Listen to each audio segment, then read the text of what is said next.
Welcome to the LowCarbMD podcast. No one is beyond help. No one is beyond hope.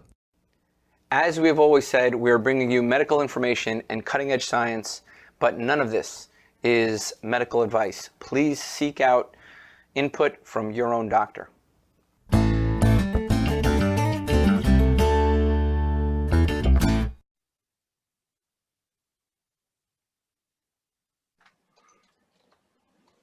Oh, Tro, hold on, man. I gotta send an email that we're gonna be running Hello and welcome to the Low Carb MD podcast. Tro, this is a good one, man. We have someone infiltrating us. And Tro set up the timing just so everyone knows. This poor guy's 11 p.m. for him, 6 a.m. for us West Coasters. And Tro's all fancy and slept in, and he's feeling great today. So what do you think, poor guy, man? Oh man, listen, I'm really excited about this one. Okay, somebody, the amount of, this is what it is. This is the bottom line, is that the doctors have failed and the engineers have stepped up.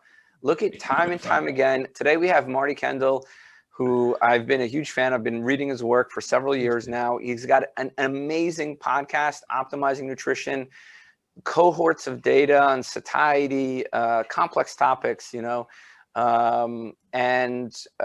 he's basically in the trenches, really, like helping people, figuring things out, things that doctors should have been doing, but it's left to the engineers like Dave Feldman, Ivor Cummins, and now we have Marty Kendall. And actually, we should mention we have somebody, Ted Naiman, who's both an engineer and a doctor. So that's why it's so cool. So smarter than all of us. Listen, Marty Kendall, I'm really excited, happy to have you on, and happy to hear from you. So how did you get started in all this? How did you get started with diet? I mean, how did you get here? I know that you've talked about your wife having type 1 diabetes. How did you get started in this? Yeah, 18 years ago, like you said, I married Monica, and I still remember saying, oh yeah, so this diabetes thing, what's a good blood sugar? And, how do we know that? And even she had no idea. And I suppose since then we decided to start thinking about having children and looked at all the complications and went, oh, that looks really important. We'll have a look at that. And then, 2 pregnancies went pretty well, and we were a couple of great kids. And since then, it's just been a quest to learn more and more. And back in 2015, came across, I was getting into, Rob Wolf and Jimmy Moore, and I'd stumbled across Jason Fung and all those sorts of people. And then I came across the food insulin index. I think it was from one of Jason's videos, one of his early videos, and dug that up.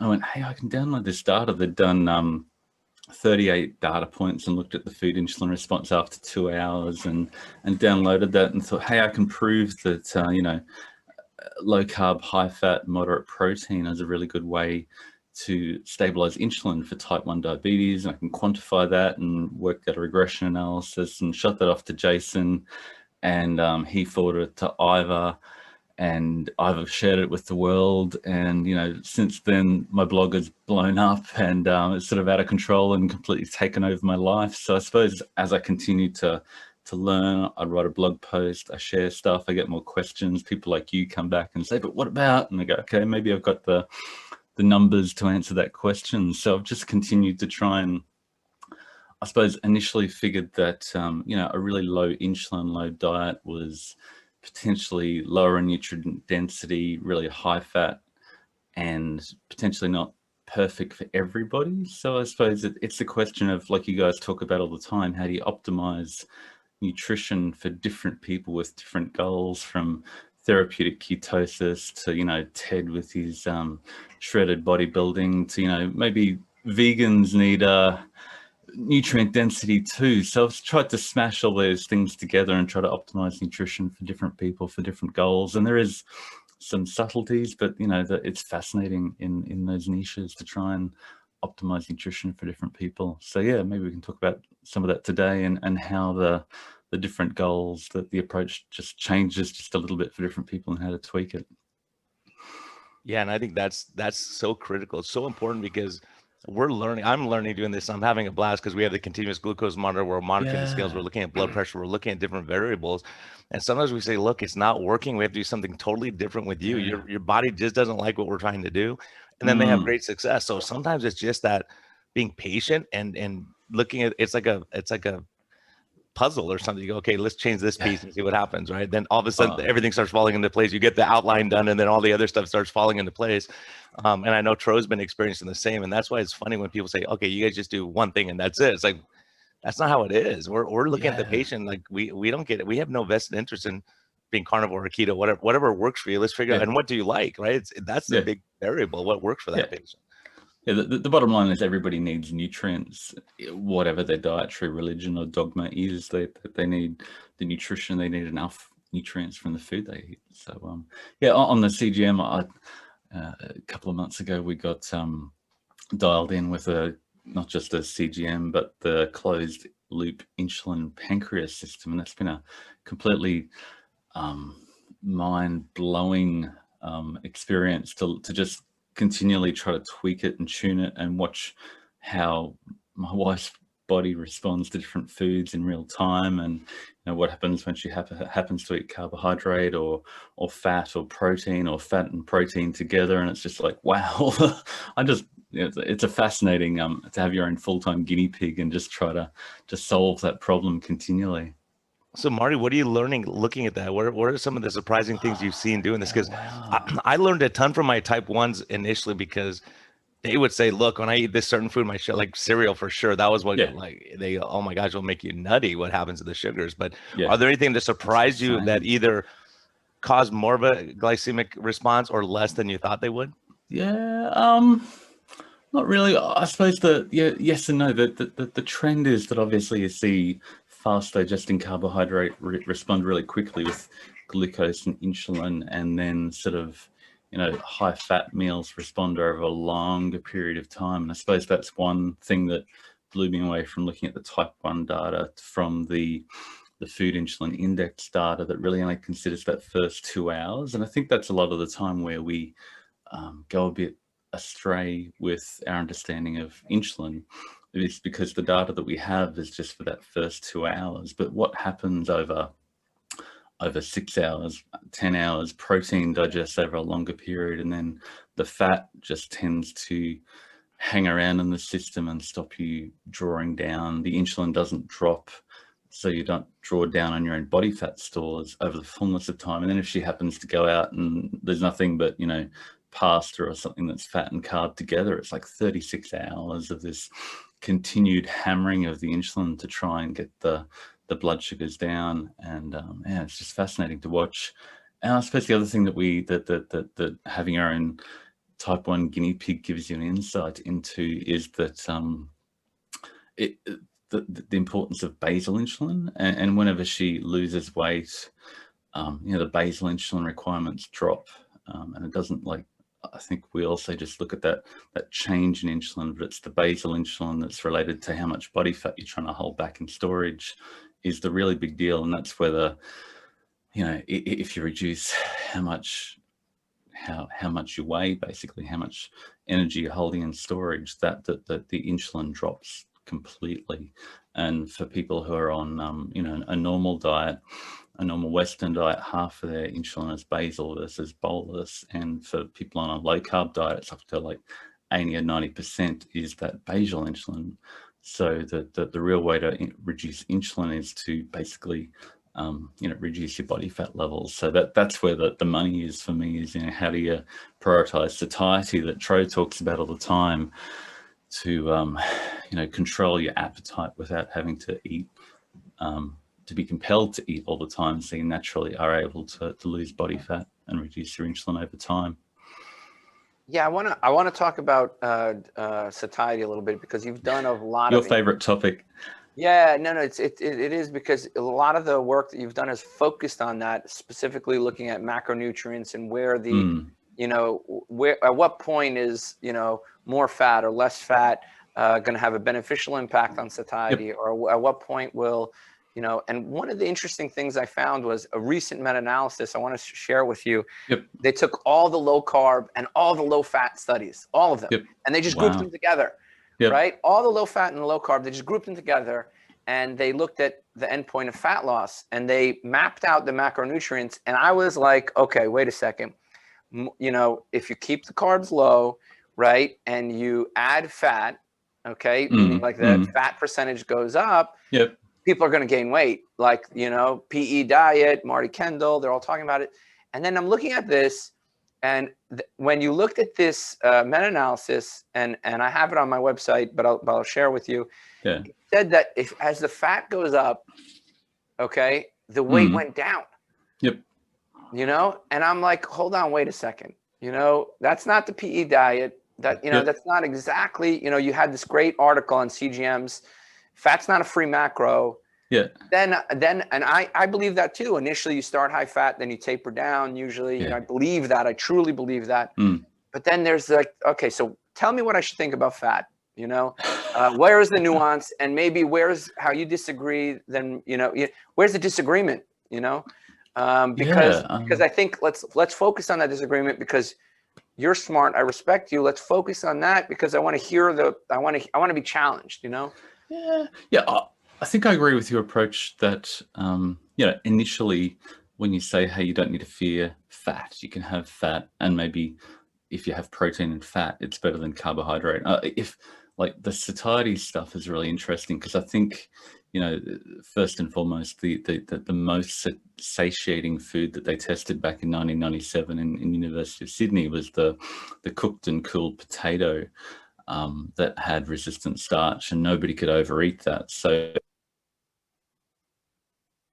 you're only eating broccoli and potato and pure starch, it's really hard to overeat those foods in terms of calories. You just can't physically get enough of them in, and it's not because they trigger a massive insulin response that over the short term that they make you fat. I mean, there's plenty of people who are eating those sorts of diets who don't get fat and they're really skinny, but you know, from my point of view, you're not getting enough potentially protein, omega-3, B12, and a whole bunch of nutrients. And most people, they tend to gravitate back to that middle danger zone of fat and carbs together. If you look at the potato chips versus the I mean, you put refined starch and sugar with processed oils, and you get this hyperpalatable super additive dopamine response that you just can't stop eating. And I think it's that dopamine from the fat and carbs together that drives addiction. So I think that's what we have to agree on, is that, you know, can I flip the script, Marty? Can I flip the script? Can I flip the script on the Sure. So I say that every day. By the way, awesome example. Like, nobody can overeat a plain baked potato, or very few people can overeat a plain baked potato. They can imagine overeating French fries, chips, or a loaded baked potato. Yeah, totally. All right, let's go to the other extreme. It becomes cheesecake at that point. Yeah, basically. But let's go to the other extreme, right? I've never met somebody that guzzles olive oil. I've never met anybody who eats raw liver fat, like raw beef fat, you know, or just takes, you know what I mean? So yeah. Like, if you had a diet of pure fat, Troll, how many Siobhan Huggins eats pure fat and she loves it, man. She's I don't know, when I first started potato, but like, if you go to the other extreme, right, of like all fat, right, 100% fat, just like a potato is like 100% carb. Yep. I don't think people can palate that. What do you think? I don't think people can palate the plain starch or plain sugar. They just don't overeat it. But I'm not advocating for that approach. I'm just saying what the data says. But when I started into the whole low carb keto thing, I read a bunch of books and went, okay, I need more ketones. I need more, you know, because ketones in my blood equals fat loss, and I want fat loss. So here I am, you know, drinking the MCT oil and the bulletproof coffee and the peanut butter and the butter, and trying to get my ketones aren't high enough. I need high ketones, because, you know, these people online have got these massive ketones and they're losing weight, and the ketones equals weight loss. So I just blew up, and I've got some photos on my website, and I was 110 kilos and looked puffy and inflamed. I went, wait up, there's something not working here. And I think that's where I said, okay, it might be great for someone who, like my wife Monica, doesn't struggle with obesity, and, you know, she to keep her blood sugars really stable is really important, because the Bernstein's law of small numbers, you know, big inputs, big, you know, responses of insulin and carbs, you're on that roller coaster and you can never control it. But for someone who needs to lose body fat, you just can't keep hammering the straight fat and then dialing that fat back to a point. And it's not, you know, PE, protein leverage hypothesis, et cetera, et cetera. It's not a matter of jumping from everybody's on, you know, average of 13% protein to 50% protein or 60% protein, where theoretically you get the best satiety. It's just a matter of dialing up protein percentage incrementally by dialing back the fat and or carbs incrementally until you make that process. So it's just a titrating, a fine-tuning sort of approach to find somewhere in the middle. I mean, Brian, we see it all the time, but, you know, we call it butter chugging, right? I mean, yeah, we you know, see I'm that telling you, bro, there are times where you kind of look at that, and I've been messing around with that myself personally. And so one of my patients came in, sugar's high, and they had him on glipizide, 8 pills a day of glipizide. It's horrible, right? So I'm like, you got to come off of that. That's a disaster. So we cut his carbs. This guy's doing great. He wasn't losing any weight. His sugars are running 260, 280 all the time. And I was trying all this stuff. I'm like, okay, let's try, you know, more stearic acid, see what happens. It didn't help. It didn't do anything in his coffee in the morning, right? Let's try this. And so ultimately I go, let's fast for a day. We fasted this guy for 1 day, right? 1 day fasting. His sugars are in the 80s and 90s consistently now from 280. It is insane. So there was an energy problem because he was eating that butter. There was extra energy in the system. I was thinking, Ted's right on this guy for sure, right? Because the fat he was taking was not lowering his sugar. It may have been just keeping it in the circulation so we were seeing it more, but he wasn't tapping into his fat stores. Now the guy's lost 6 pounds this week. Fantastic. And everything is going the right way. So obviously what Jason's saying about intermittent fasting, and it depends on the person, right? So that's what we're learning is some people he's a big guy with a lot of visceral fat.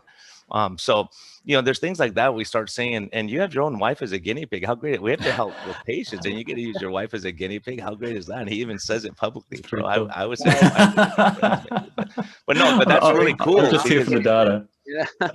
Because, well, the thing that I learned from this guy too is this. I said, okay, fasting, cut out your coffee, cut out everything for now, right? So and I'm like, maybe it's the coffee. And then he had black coffee, didn't do anything to it. He exercises, it goes up, right? His sugars are going up. So I'm like, that's good. Don't worry about that. Yeah, don't worry about that. So these kind of things. Then when he had his black coffee, it didn't change. So it was the energy. He was putting more energy in his system where he couldn't put more energy. Yeah. I suppose from a personal fat threshold, energy toxicity, which goes back to Roy Taylor's work, and just when your fat stores are full, because you've got the glucose has got a higher oxidative priority, it basically floats on top of the fat. So if your fat stores are full, then the glucose sort of just backs up in the system, and that's what you see. And you go, oh, how do we control that? We need to drop the carbohydrate. And yeah, that's true, to bring back the carbohydrate. And if you look at their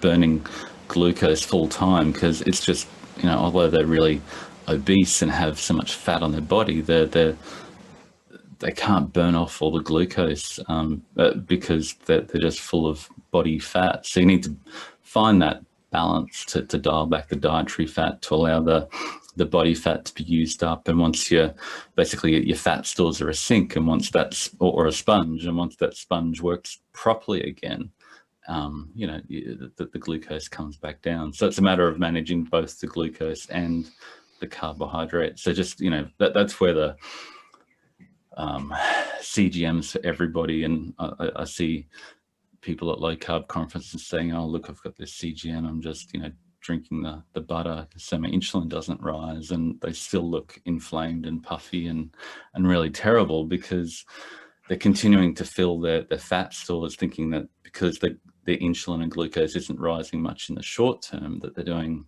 a good thing. But it's really over the longer term as well, you've got to consider it. And that's where, you know, how we feel about the food we eat often doesn't help us, because we can't, I think Ted said at one time, you know, you can't measure your own satiety. You think, you know, I ate that bulletproof coffee, or I ate that donut and I felt satiated, but you know, you got no idea how many calories you actually consumed without measuring it to achieve that satiation.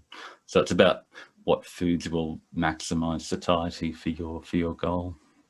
And what do you find, like in general, do you find, well, let's talk about in general, what macronutrient profile do you think maximizes satiety, or what, you know, what would be your ideal? Like I pretend this wasn't the Low Carb MD podcast, pretend it was like, the Marty Kendall part. Like, what is the, ideal way to start, the ideal way to progress, and then how to troubleshoot on your way? How do you, I'm just curious to hear your thoughts out on that. Yeah.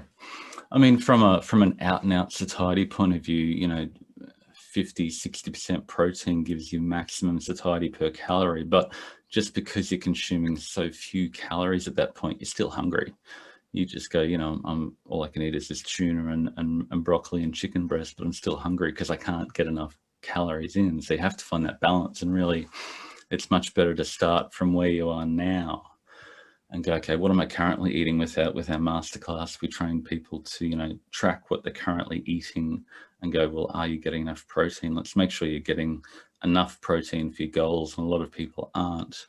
And then, okay, how are your carbohydrates? Is your glucose actually rising more than 30 milligrams per deciliter or 1.6 millimoles after you eat? And if it is, then those foods aren't working for you. You're probably over fat, got pre-diabetes, and need to dial that back down. So let's dial back your carbohydrate to the point that your blood sugar is stabilized to healthy levels, healthy non-diabetic levels. But you don't need to keep on driving the carbohydrates down, because that often drives up the fat. So once you've stabilized blood sugars, you start to titrate back the fat progressively. And in the masterclass, I get people to actually track what they're eating, and that helps them actually quantify it and dial it back in over 6 weeks, which really works a treat. But yeah, I mean, from someone who's not tracking, it's a matter of going, okay, what I'm eating now, how are my blood sugars? Okay, do I need to worry about carbohydrate, or can I just start to, not add that extra olive oil, or, I don't need the third bulletproof coffee today, and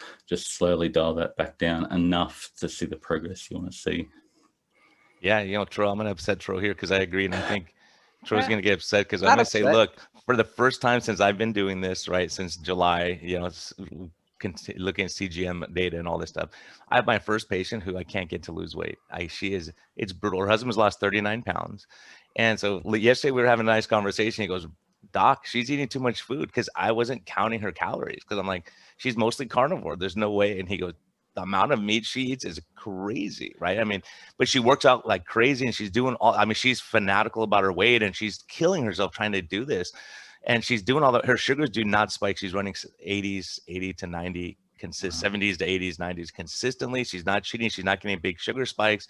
But he goes, Doc, she's eating chicharrones. Like, she's watching TV, eating a ton of them at night. I'm like, what are you doing? And she goes, well, you guys said that just eat till you have satiety. And she could just keep eating, right? So, yeah. And she's a smaller frame person, so she just can't get away. I go, we got to start looking at her calories. Let's look at macros and calories and see what's happening, and get her basal metabolic rate, and then we can kind of adjust from there, Yeah. Calories in, calories out at this point, So it's not that, people have this precept that they could, like you said, chug butter all day long, but there's calories in that. There's energy in there. And if it's an energy model, we got to look at that. Can I flip the script? He's gonna flip the script. He likes to flip the script and be devil's advocate all the time, man. Listen, he's always devil's advocate. I never advocate for the devil, Tro. All right, so look, you're a good Christian, Brian. You wouldn't advocate for the devil, but Tro, Oh, listen. Okay, so let's go back to that example, because we've seen patients like that.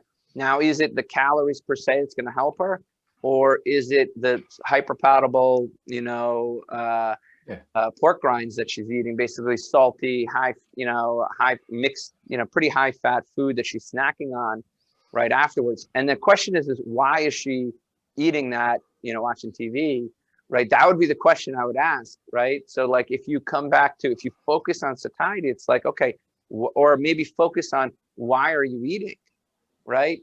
The calories won't say why you're eating, right? The lack of weight loss should be enough to drive you to say, okay, wait, why are you eating? Right? So I got to come back, because I'm telling you, I think that calorie tracking, it's probably harmful, because it doesn't explain the why. It doesn't explain the why. No, I agree with you 100%, Tro, on that, because I'm like, the chicharrones are the problem. Like, for me, it was macadamia nuts, because I could sit there and just snack on macadamia. So I'm like, we talked about having 2 meals a day, and so she's like, well, that's just like, because he goes, look, but that this is the power too of having the couple together, because the husband can say, look, this is what I'm seeing you do, and she's not even like cognizant of it, right? And he goes, you're watching TV and you're snacking, he's looking at her going, oh my gosh, you shouldn't be doing that, because he knows, and he's lost 39 pounds, and but she's metabolically still getting healthier, believe it or not. She's lost visceral fat, all this stuff, and she's putting muscle mass on. So that's part of this thing, but she's not an insulin resistant person. So her insulin level was like 2.2 when we checked it. So she's not insulin resistant. So I was like, well, okay, maybe we have to really look at the energy balance on her, because and plus she's a stress person, and you know, there's a lot of other factors involved for sure. You know, she's a stress eater and that kind of stuff. But the thing is, she hasn't binged on carbohydrates, right? But so Brian, you say, but it's the high omega-6, that's the linoleic acid still, and that may be part of the problem too. I mean, but it's looking at the habit and what you're doing. Say, okay, we got to cut that, because she's going to lose weight now, I guarantee it. You know, let me tell you, you know, come back to what Marty said with satiety, you know, so stress eating, right? This is work from Rajita Sinha. It doesn't even make you more hungry. So it's not even addressing satiety, right? You will eat without even the perception of hunger. How many times have you sat down watching, you know, the news after dinner, and you can just eat, and it's like you're not even hungry? So this is where satiety, focus on satiety, breaks. When it's not only that, it's when the drive to eat is not satiety. When the drive to eat is not actually fulfilling a hunger. Well, it's right? Like, you know, it's like if you're at the movies and you have that large, super extra double large popcorn, you get a free refill on it. You can like just munch that whole thing down without even thinking about it, because you're watching the movie and you just keep, it's a reflex almost for people, right? It's like normal. That's what you do. So for her, it was just like, she wasn't seeing. And then he said when she would get meat, he goes, that's not a normal amount of meat. Like she would just have a huge plate of meat, right? And she could keep eating it, right? So she may not have a satiety signal. I don't know, Tro. It's just, that's what I mean. It's a complicated issue, and we have to address the habit part of this thing, and just mindless eating, and just you're bored, or it's hyperpalatable. Because if you give me resistant starch and I'm eating that all day, like how much of that am I going to eat? You're like, this sucks. I'm not going to eat a lot of it, because it's not like you're having something you love, right? It's totally like you say, Tro, all the time. We actually agree. Now, Tro and I agree on everything, really, because we're all learning, and it's individual. And watch the show. Marty, what do you think? We have an engineer to break the tie. What do you think about how do you break? Like I always try to think, how do you break away of a diet, right? And if the focus is on satiety, the way to break it, in my opinion, emotion, stress, and lack of support at home, you will break satiety. So what do you think? I just dug up my new favorite word that I learned yesterday, kuchi sabashi. It's a Japanese word that says you eat when you're hungry. You eat when you're not hungry, but because your mouth is lonely. I thought that was hilarious. And a lot of us just eat because, you know, we like that sensation, that comfort of food in our mouths. But at that point, you're not reaching for the chicken breast and broccoli and the lean cuts of meat and whatever. You're reaching for the salty, fatty, you know, comfort foods that are often that combination of fat and carbs. But for people who have believed that, you know, keeping your blood sugar is the only priority, or keeping insulin low is the only priority, and that they can eat fat from an unlimited point of view. Once you believe that, you're sitting there eating the really high fat, salty things that give you that comfort, and they don't necessarily get you the outcome you want. They're palatable, and they don't shut off your brain. Yeah, totally. They don't shut off the brain. You know, by the time your hyperpalatable. brain shuts off, you're like 1,000 calories in. Yeah. You know? So, but you know what? Here's the flip side. I was at my parents' house. Every time I go to my parents' house, I don't know what it is, nostalgia, stress, who knows what it is. I'm eating, I'm hungry. And they had a plate of broccoli and cauliflower. Okay. And I'm like, you know what? Let me just see if I can use the PE diet to shut my brain off. Yep. And I ate an entire head of broccoli, entire head of cauliflower. And at the end, I was still hungry, bloated, and my jaw hurt from chewing. Yeah, you gas it the next day. But from a calorie point of view, you probably got about 15 calories of absorbable energy, so you're still freaking hungry at that point. So you know, you've and that satiety doesn't last, and that's where the protein kicks in. Is if you get enough, you get adequate lean protein, you get adequate. You know, we tend to find that people do well on about 1.8 grams per kilo lean body mass as a good starting point. And, you know, people who do even better are dialing up their protein percentage even more with even more protein, and just the satiety kicks in, the weight loss starts to happen, and everything falls off. And they go, how did I not, what did nobody tell me it was this easy to achieve this once I dialed up my protein percentage, a la Ted Naiman. But you've got to get the real protein, and there's not a lot of bioavailable protein in that head of broccoli by the time you actually absorb it.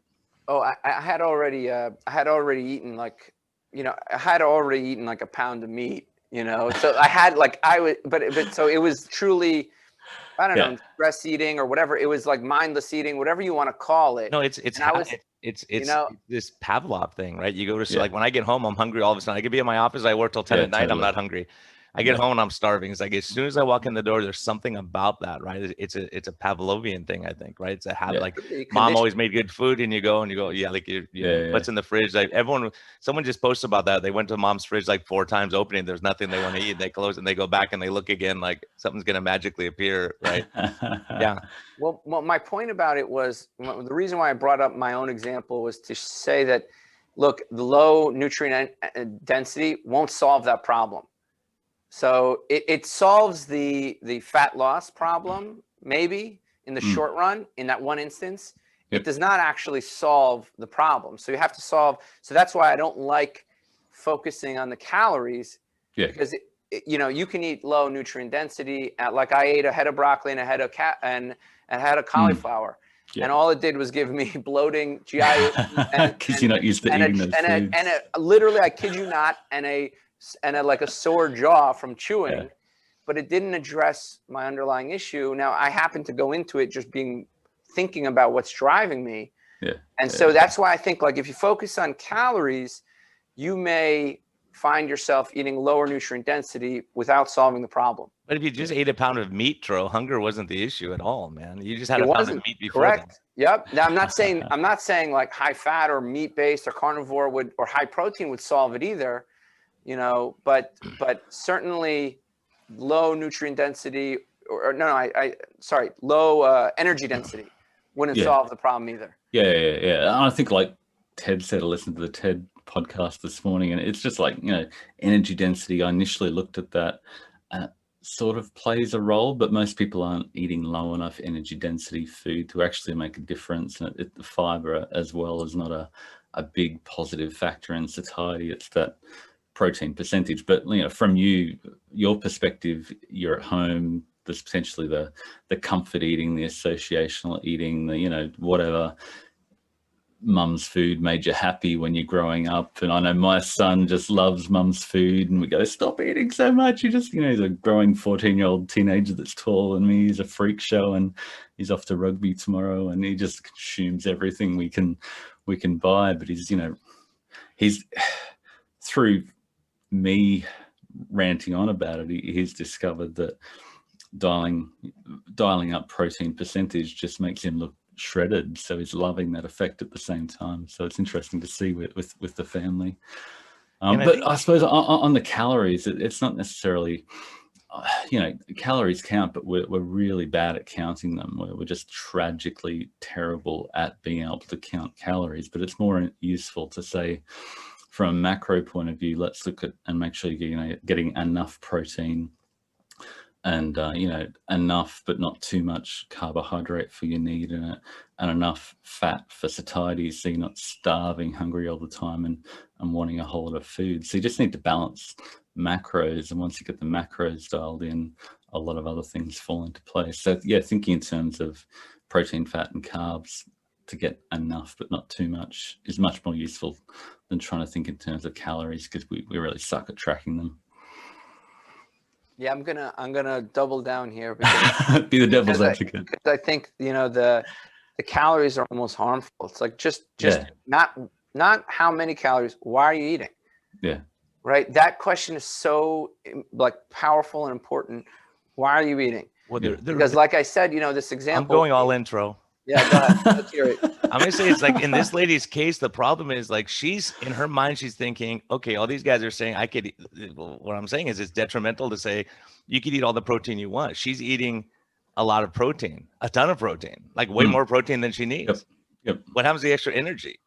It has to go somewhere. So at some point you have to say, look, in her case, we have to restrict just at this. I mean, I'm not doing this with everyone. She's the first person I've said, look, we got to look at your caloric intake. If she can eat 12 ribeye steaks a day, then you go, well, that's not normal. There's something wrong. We got to fix that. And a lot of it is emotional and all this stuff, and it's habit, and it's what you've all, when people are used to eating a ton of food, then when they just take the carbs out, you take away the bread and the pasta, but you're still eating a ton of food. I mean, her husband's 3 times her size. He's looking at like, oh my gosh, you're eating too much. I mean, I can tell you that. And he's not educated on this stuff, but he's like losing weight. And so he's like, yeah, she's eating protein. So saying, hey, just eat protein till you're full, but she's not getting full. She's not getting that signal somehow, or she's just full, but she just keeps eating pork rinds all night, right? So I think that the subtlety there is, eating more protein doesn't necessarily help you. It's a higher percentage of protein, and that's where this confusion often happens. Is that people say, yeah, I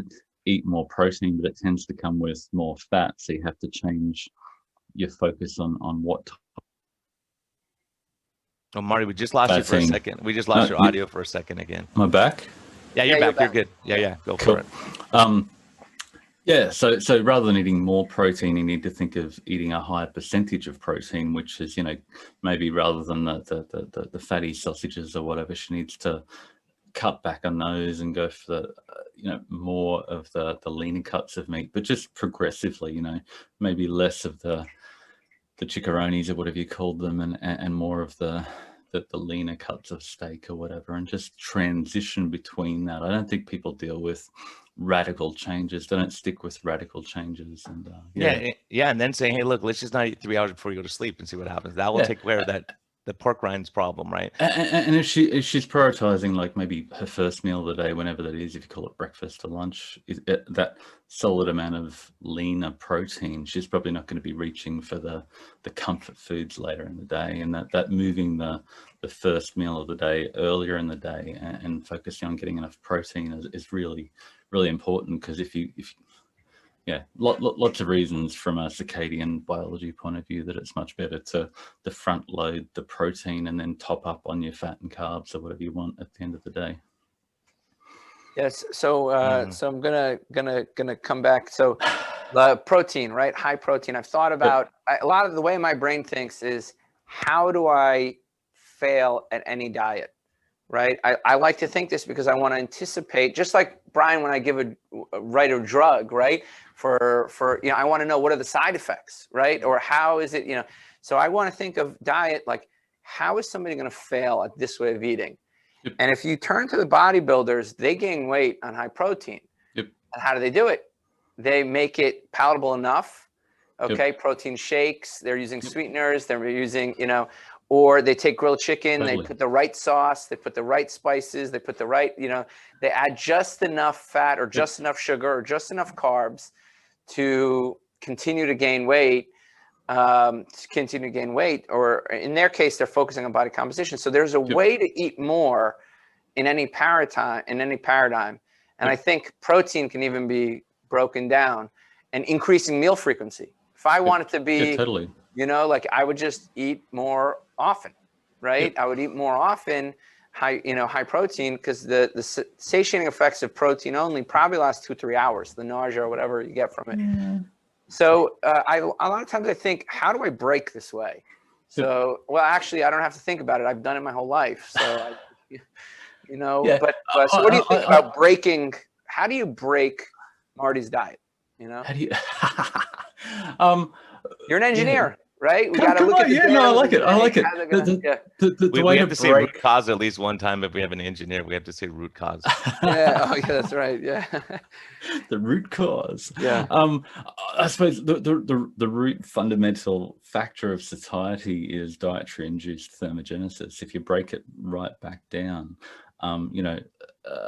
whole proteins have the highest dietary induced thermogenesis, meaning they're the hardest to convert to energy, to ATP, but the lowest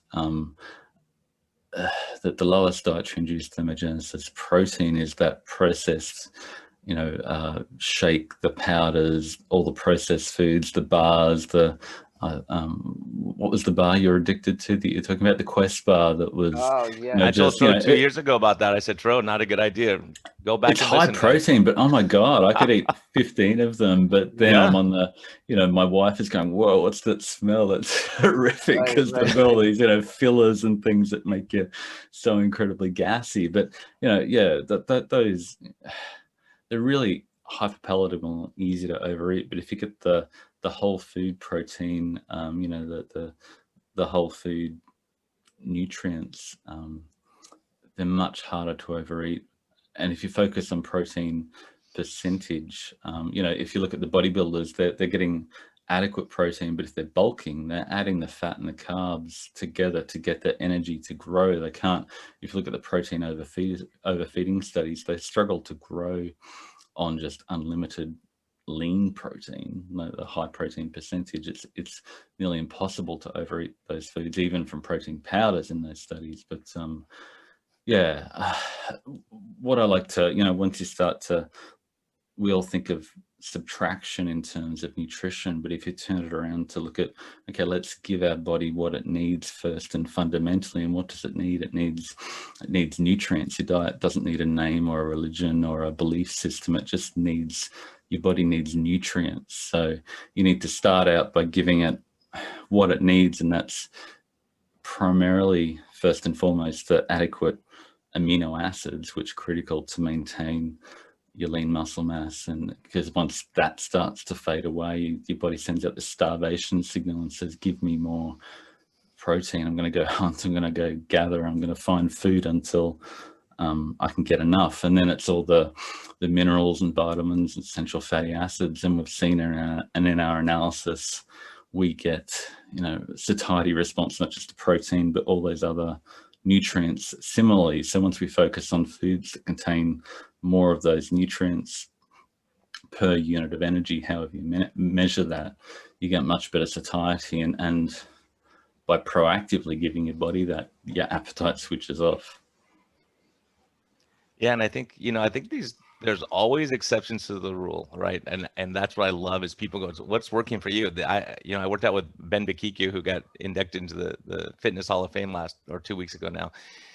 The craziest thing, this guy who we worked out, this big studly guy, right? He's 27 years old, pretty young. He's vegan. And Ben's like, ask him what he eats. I go, you're vegan, you're vegetarian, you eat eggs, right? He goes, no. I go, how in the heck are you getting protein? I mean, this guy's buff and he works out at a high level. He eats fruits and vegetables, mostly fruit. Yep. He's lean, fit, active, Yep. mentally stable, no depression. I'm like, how in the heck are you doing that, right? He does supplement with some vegan aminos, but he doesn't do like pea protein. I'm like, how do you get enough? I'm thinking Doug Reynolds was with me and we're looking like, how in the heck does he get enough? I mean, I was kind of taken aback. Like, how can he be such an athlete, you know, and he's in great shape and he's a great guy. And so I was like, wow, it's kind of cool. And he's not militant in his views. He goes, yeah, like this is what works for me. And I feel better and my energy is better. Wanted me to argue with the guy, you know? So sometimes we see stuff like that. They go, oh, that's it. So this is a guy I'm interested in because he can help a lot of vegans who ethically are vegan, or, you know, like, how do you be healthy? Like, but I will say he doesn't eat any processed foods, nothing, no seed oils. He eats a very, very healthy, you know, avocados, those kind of things for his fat sources. And it's clearly working for him, at least to this point. We'll see. And it's been 4 years that he's been eating like this. Yeah, I suppose if you're chewing through a lot of energy, you're able to get enough nutrients from those sorts of foods. But if you're trying to lose weight, if you're not active, and that's where I think a lot of people have a problem, that they want to lose weight, but they're not active, and they have to keep on cutting the energy back further and further and further, which leaves them with very few nutrients that they're actually getting from that smaller and smaller amount of food. So unless you're prioritizing the nutrient content of those foods, you're going to be hungry and craving, and eventually it's going to, you know, all hell's going to break loose. You're going to rebound binge and fall off the wagon. You're going to feel racked with guilt, and then it all goes downhill from there. Yeah, and I think that's the point. This guy's metabolically healthy, right? So he can get it. I assume that we're going to test this guy like crazy because I'm really curious what his continuous glucose monitor is going to do and all that kind of stuff. But, you know, if you're 400 pounds, I don't think that's going to work for you. I know it's not going to work for you. It's not going to work, right? Because you're putting too many, you're already insulin resistant, or whatever we want to call the term. We're going to keep changing that term around a little bit. But the point is, like, you know, trying to get your insulin, because that's what I'm seeing is that when people get their insulin under control, they kill it. They're not hungry anymore and they feel great. Their ketones are going up. So, you know, that's kind of that helps with the satiety and the anxiety and the stress and all those kind of things. That's what we're seeing clinically, and that's what's kind of, exciting to us, right, Tro? I mean, that's what we're seeing is people just feel better in their mood and their focus and their bright. I mean, well, I'm absolutely, yeah, that's the thing. We got to work on lives, changing lives. We have to reach people. And that's why, again, I want to come back to the calorie focus, or even the macronutrient focus. Just ask, like, forgetting about all that for a second and saying, why am I eating? What's the best I can do? Just completely changing the way that we think about it from how many units and, how many units was that to why am I eating? What's the best I can do, right? We have to change the way we think about food, because I'm going to tell you, I have not seen, like, there are some people come to me so metabolically damaged, they are eating literally because of that foraging signal. The reason why basically squirrels eat, the reason why basically, people call it autumnal eating, people call it, people call it, there's a lot of words for it, but that, high sugar, high fat carb combination that keeps you eating. Yep. The high triglycerides in the brains of the, bears, the high triglycerides in the brains of the raccoons, that just keeps them going, right? Diabetes that the bears and the raccoons get that are living near the cities, right? That drive to eat is there, right? That foraging signal of fructose and that's absolutely there. But I think most people, once you peel that away and you put them, whether it's a whole food plant-based diet or a low carb diet that's real food, okay, you're going to peel a lot of that away within a couple months. Yeah, totally. Right? And you move away from that fat and carb danger zone that is only available in autumn, right, and drives that binge instinct. Yeah, absolutely. And then it's like, okay, and then it's not how many widgets are you eating. It's like, why are you eating? Because that is going to go to the mental health stuff, the support, we're not a species that eats because it's autumn. We're a species that eats because of people, emotions, mental health, and we don't know how we can do better. We think binary. So like, okay, I had pizza, I might as well eat X, Y, and Z. We're not bears. I don't know. Yeah, I don't know. We're still animals to an extent, and that I always talk about the lizard brain, and we have such little understanding of what's happening in our subconscious that drives us to eat, and that lizard brain always makes sure we get what we think we need at that time. And I'm a big believer in Kian Foley's "Don't Eat for Winter," and that if you've got those foods around, that just triggers this binge instinct that you can't get off. And once you have that pizza, you go, let's eat a whole lot more. But and like you said, once you move away from that processed carb, fat and carb together zone, a lot of things work themselves out, and it's just fine tuning the minutia from there. Brian, we interrupted you. No, I was interrupting you guys because I'm keeping an eye on the time. We got to get to our smart people, our Patreon supporters, and our patrons if they have any questions. I can't see it from my intro, so I guess you're the master of this stuff. But along those lines of Kian, while Troy's looking for a question, Kian, here's what I think. I'll tell you what my experience tells me right now is if you have a ton of visceral fat, that's inhibiting muscle mass. The ability to put on muscle mass, because I have people who have a ton of visceral fat. It takes them a long time to lose weight sometimes. So there's some inhibitory signal that's coming from that. And then once that, and Dr. O'Meara has some data showing that with CT scans of the abdomen, you see abdominal muscle going up in the core muscles are going up without exercise with visceral fat loss. So some of those people, that's when people give up because they're like, it's not working, but they may be plateau. And I think, and I'm convinced that there's some, either visceral fat is more energy dense, because you're trying to store as much as you can there outside of your peripheral fatty tissue.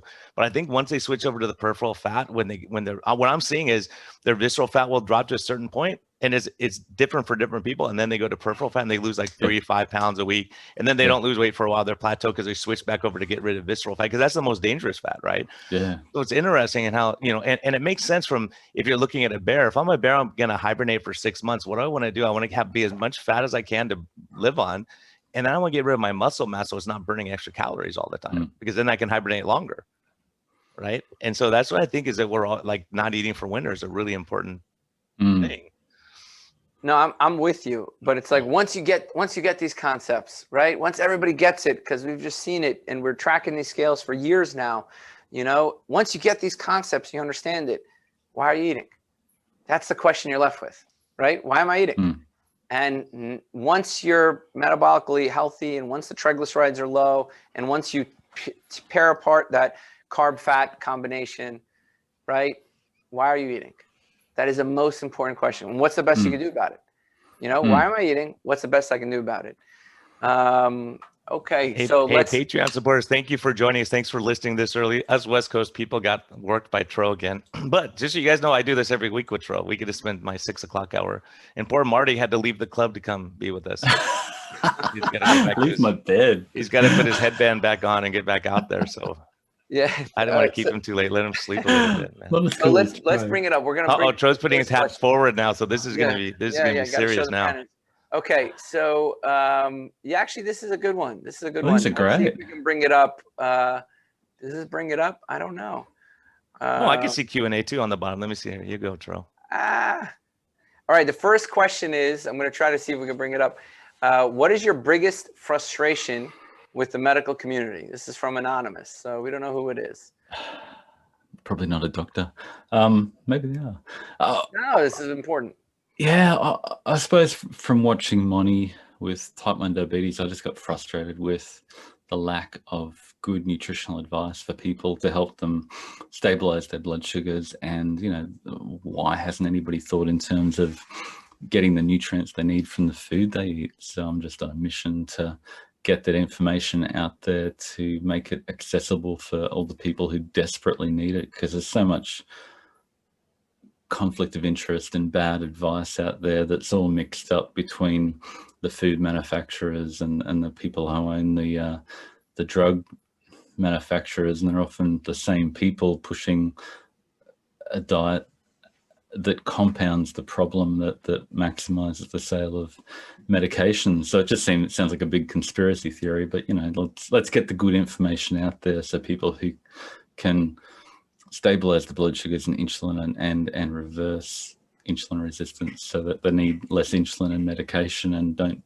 need the doctors because you're all burnt out and Not anymore, man. We're cured. Tro and I are cured. You're having fun.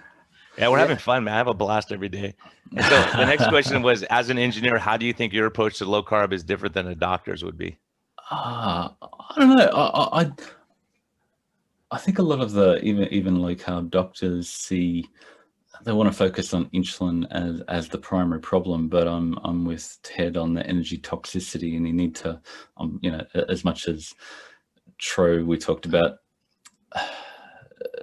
it's not about what you eat or the macros, but optimizing your diet to maximize satiety so that your basal insulin levels come down. I just don't think people look at basal insulin, which is due to the excess adipose tissue.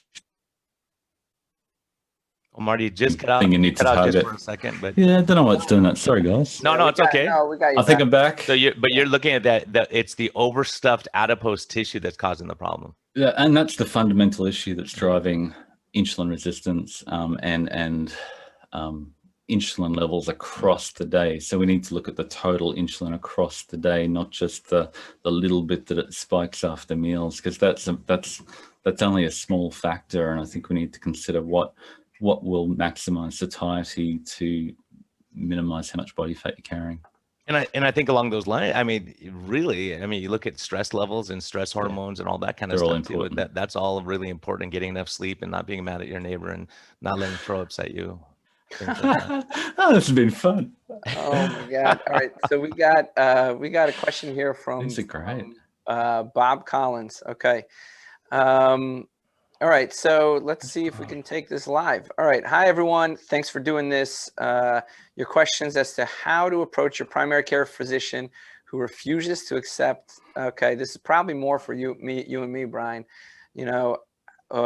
Primary care physician who refuses to accept low carb, high fat, despite you giving the studies and your personal success. So I'm going to tackle that one and basically say, persist, share studies with them. We got another question And here. share your results. Show your results. There's no denying it. I just sent a patient. He dropped his A1C from 8.2 to 5.8 in less than 3 months. The cardiologist like, what the hell did you do with it? He at least has curiosity. Go, Brian, what'd you do with this guy? How'd this happen? Like, it's a mind blowing for people. So we got another question actually, this is a good one for you, Marty. What's an easy way to calculate your protein needs? How do you calculate your protein needs? Yeah, we look at 1.8 grams per kilo lean body mass as a basic starting point that aligns with nutrient density, and that would be potentially a minimum, and more than that is potentially better. But yeah, we've got a calculator on the Optimizing Nutrition website, but it's a matter of estimating your body fat, and it's the lean mass that's metabolically active that you need to feed with adequate protein. So simple calculator. Yeah, I do a quick and dirty, 1 gram per pound, Yeah. quick and dirty. And that's pretty much where it lands. Okay, let's see. All right, this is actually a good one. What is your best tip for long-term motivation? What's your best tip for long-term motivation? You've got to find why you're doing what you're doing. Why do you want to be different? For me, I want to think better and feel better and live an active, long life, and, a little bit of vanity, but a lot of, I like to be able to think clearly, and I don't want to have Alzheimer's and dementia and diabetes when I have all this knowledge before my time. Yeah. So you got to find your why. That why is going to be big enough for you to change why you're doing what you're doing, because changing habits is really hard, especially when it comes to food and associating mum's fridge with comfort and love and all those sort of things. You've got to find a way to break away from that and find a community. Knowledge is only one part of it. Techniques are only a little part of it, but it's finding a community that believes in what you're doing and supports the wacky things you're doing. This is a really good one. Actually, I want to do this one. Okay. Because, this is another anonymous question. Do you always recommend counting macros? Do you ever find that people just go crazy with that? And yeah. Maybe counting leads to, something that it didn't intend to. Yeah. Tracking drives people insane, and trying to reconcile the numbers on the calorie tracker with the scale just isn't mentally healthy over the long term. I've been playing with this data-driven fasting thing lately. You guys may be interested in, where you look at your blood sugar and use that as a fuel gauge, and that seems to have an amazingly much better result in terms of, people go, yeah, my energy stores are full, I don't need to eat, I can wait a little while, and then their blood sugars drop a little bit lower and they're ready to go again because they actually need to refuel at that point. So that seems to have much better results in terms of previous randomized control trials. And we've just, I've been talking about nutrition for 5 years, and then I started talking about fasting and data-driven fasting, and this has blown up bigger than everything else. So it's insane. And people get these great results just by looking at their blood sugar and saying, my energy store is still full. Do I really need to eat? And that's a much better way of recalibrating your hunger for long-term maintenance. Once you find, once you calibrate your blood sugars and understand if you really need to eat with your feelings of hunger, it just seems to be a much more sustainable approach. I get one of my West Coasters out here now. Are you familiar with the Kaiser fasting or a liquid diet? Very low calorie. What do you think? From Kevin Miller, one of our first Patreon supporters. And usually he's out running like 30 miles in the morning, but he was nice enough to join us. Yeah, no, not particularly. Like we talked about before, liquid diets, not a big fan. Whole food, a whole lot better. Often you don't get satiety from highly processed foods. You don't get nutrients, even if they're fortified with a whole bunch of vitamins and minerals that it says it's got on the packet. If it's not coming from the actual food, it's unlikely to be as satiating. So whole foods always first, best quality you can afford. I got another quick one right here. Anonymous asked, why does weightlifting make me so ravenous? Oh yeah, because you're building muscle, and you're, especially like you talked about it before, Tro, when you exercise intensely, your blood sugars go up because your liver's dumping all this glycogen out into your bloodstream, and then you've got an energy debt from your liver that it wants to repay later. So you're hungry later. So Yeah, you're using up that blood sugar that you have to replenish quite quickly in the short term. See, I find the same thing, but that's where you need to look at all the other factors. Are you gaining muscle? Are you gaining strength? Unfortunately, my challenge is it's hard to gain strength without gaining size at the same time. Everybody wants to be jacked and lean, but it's hard to do both at the same time, and that's where you need to really fine tune your diet. Yeah, anabolic and catabolic don't really work. You know, you can't. Well, Yeah. they do, and they don't. Choose one. Yeah, and we All had right, Brian, you want to do the last couple? Well, we had a couple questions on lifting. Some people say, "Hey, why am I ravenous when I'm lifting more? I get more hungry." Yeah, we just did that one. Oh, did I miss that one? Yeah, you did. Oh, I was reading because I was responding to someone, man. I'm looking at Tro. Tro's done that. I'm like, Tro, we just asked that question. Okay, we're tied, Tro. Okay, we're 1-1 now, right? How do you push through a stall? I make jokes about you. We should do it. How about we push through? I'm old, Tro. I'm a little. We should do the question on Alzheimer's then. You know. Yeah, that's true. Sorry. Go low carb. It helps. Except for me, it helps everyone else except me. So, how do you push through a stall and what do you consider a stall? I think that's really critical. That's something that we're seeing too. How do you push through a stall? Another anonymous question. Yeah, that's a really good question. I suppose be patient and continue doing what you're doing. People get frustrated with a lack of short-term progress over a couple of days and water weight and a whole bunch of other things. Stress, time a month of a woman can mess with blood sugars and your weight. You just need to be consistent. But you know, I'm loving the data-driven fasting thing at the moment, that if you just keep on grinding through and not eating when you don't need to refuel, it tend to get great results over that long term. So find a way to measure progress, whatever that is for you that works. Can I add, you know, no, Troy, you can't. I'm going to this time. Go ahead. Because the big thing that I'm finding is I have a guy since I've been taking it for since I just tweeted about this July 7th. All this time, he came off a liquid diet, as a matter of fact, which answers a little bit of Kevin's questions.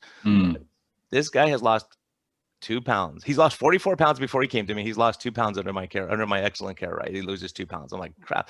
But he's lost like 9 inches off his waist, 4 or 5 inches off his chest, added muscle mass. He's doing Ben's workout consistently. Totally. His biceps are going up. He looks like everyone's like, oh my God, how much weight have you lost? 2 pounds. 2 pounds. Yeah. So if he just focused on the scale, but we're looking at his inches and his visceral fat has dropped. He's metabolically healthier. He's wearing pants that are loose on him now. When he was 40 pounds lighter, he couldn't. They were tight on him, right? So it's that kind of stuff is looking at all these other variables, and really it's not about weight loss. It's about metabolic health, and we have to hammer that point home because he's way healthier now than he was before. Or you need to track your fat versus your lean muscle mass rather than just the weight on the scale, because you can be getting stronger and healthier, but your weight's not going to be changing. Yeah, don't use the scale as a moral compass. 100% agree with that. And Troth said that too. In the long term, it's helpful. In the scale's long term, because you're going to see when you're screwing up down the road. But short term, it can be very misleading. And I think for me, I don't give my patients the scale to start off with anymore. I go, look, let's look at your measure, because I'm seeing them every week anyway. So we get a weight every week. So you don't need to weigh yourself 5 times a week, because those are the people who don't lose weight. I guarantee it. If you're stressing every day, you're weighing yourself like, did I lose an ounce? Or did I gain an ounce? It's like, well, you're going to have natural shifts. If I do Ben's workout, I gain 3 pounds. Okay, it's not real weight. It's within the muscles and stuff, right? And water weight from the inflammation as your muscle is repairing. Can I add one bit of insight here? You actually, Marty, you said this. Give your body what it needs.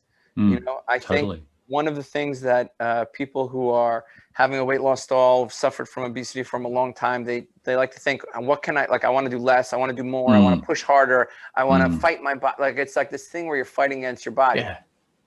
Exact opposite. Give it what it needs. And if you need to lose more weight, go for a gentle walk. Go for a half-hour walk. If that doesn't work for 4 weeks, you're walking half an hour a day, and you're still not losing weight, add 10 minutes a day. And if that doesn't work, after another 4 weeks, add another 10 minutes a day. Like, treat your body with respect. Give it what it needs, and don't you're not fighting against this.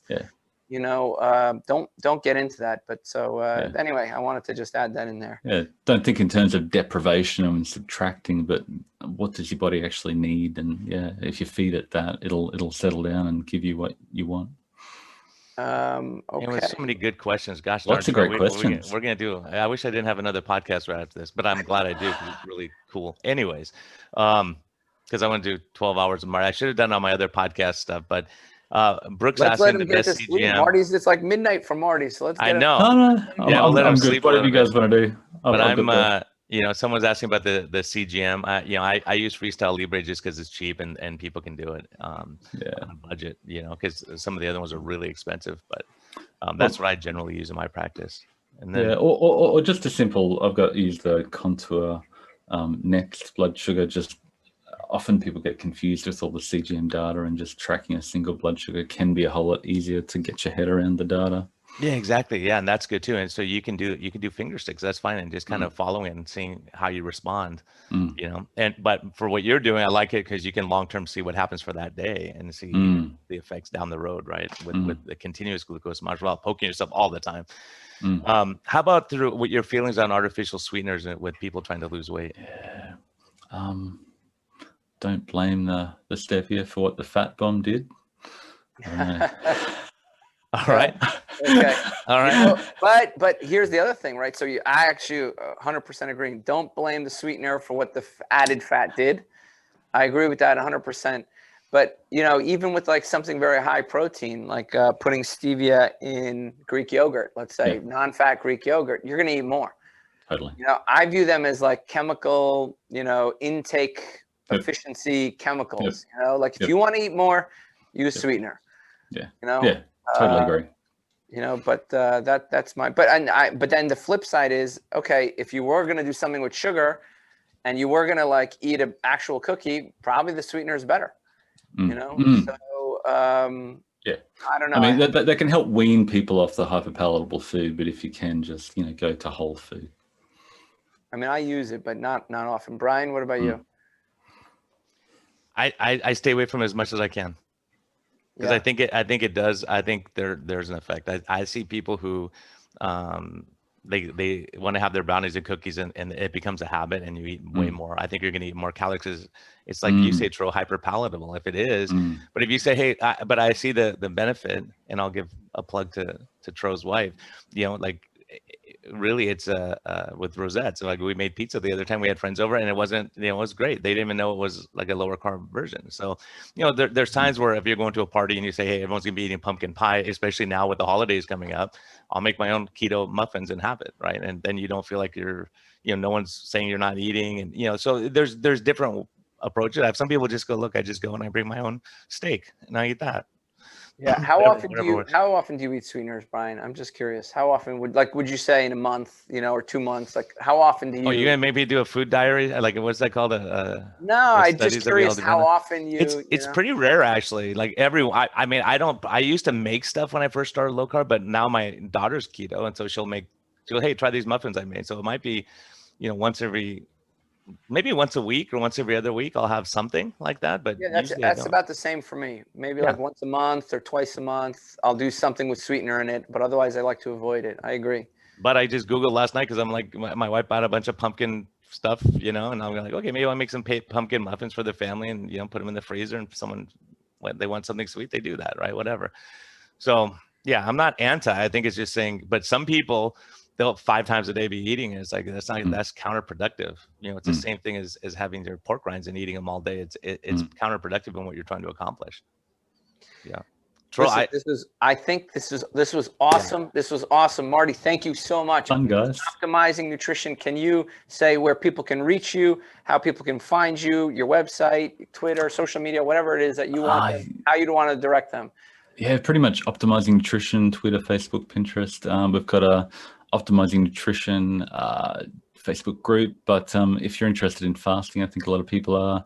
Our Data-Driven Fasting on Facebook and datadrivenfasting.com is a new toy that's just blowing up and just helping people just fine-tune their intermittent fasting routine to make sure they make continued progress. So yeah, it's been really fun to chat to you guys, and I'm going to go back to bed and have a great Marty, Friday. Thanks so much. All right, thanks so much for joining us. Good.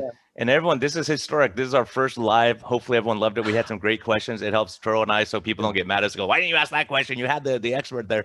So, and Marty, just thank you for your expertise and what you're doing. And especially, you know, with your wife and type 1, that's very encouraging for people, for most of us, because type 1s make us very nervous. A lot of doctors say, I don't even want to touch type 1. They're really concerned about hypoglycemia and all this stuff. So, but showing what you're doing is very critical to our knowledge. And as an engineer, we love engineers. We really do love engineers, because step into our lane and say, guys, look, we have to look at this problem differently, because doctors think differently than other people, right? We've just been on the grindstone, and everyone's told us what to think and what to say and what to do.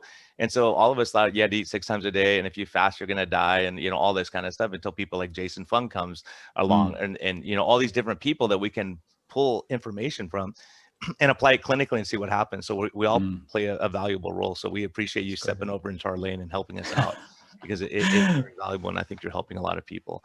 Thanks, bro. So, all right, Marty. hey, everyone. Listen, thank you have so a great much. day. Thanks for joining us.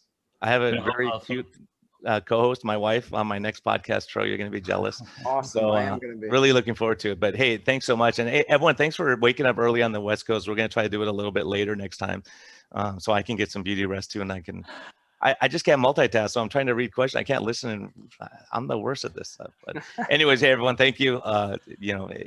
Thank you for your support. Thanks, Patreon supporters. We're glad you got to listen to this now. And you'll be a month or 2 ahead of everyone else, because you get all Marty's wisdom before your friends, and you could kind of gloat a little bit. So, but thank you for your support. We greatly appreciate it. We couldn't do it without you. Tro. All right. Bye, guys. Thank you. All right, guys. Thanks, Marty. Yeah. Go back to bed, man. I wish I could. No, see ya.